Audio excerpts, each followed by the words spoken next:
லண்டனில் போயிட்டு வந்து கேட்டினா விஜய் யார் கூட போகிறாரு ஃப்ளைட்டில், யார் ஃபோட்டோ எடுத்தாங்க, இதை ஆராய்ச்சி பண்ண வேண்டிய அவசியம் ஒரு மாநில தலைவருக்கு இல்லை. சம்மந்தப்பட்ட நபர் தான் இதில் காயப்பட்டிருந்தா அவர் வேணால் வந்து நடவடிக்கை கேட்கலாமே தவிர, இது மத்திய அரசு வந்து பாதுகாக்கப்பட்ட பகுதி, அது ஒரு என்ன ஒரு ஒரு சேஃப் ஜோனில் இங்கே வந்து இப்படி ஒரு ஃபோட்டோ எடுத்ததுன்னு கேட்டால் அதுக்கு எல்லாத்துக்குமே ரெப்ரசன்ட் பண்ண வேண்டிய அவசியம் அண்ணாமலைக்கு இல்லை.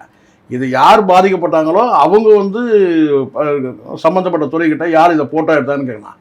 இங்கே பொதுவாக வந்து கேட்டால் இங்கே வந்து சிசிடிவி எல்லா இடத்துலையும் வைக்கப்படுது.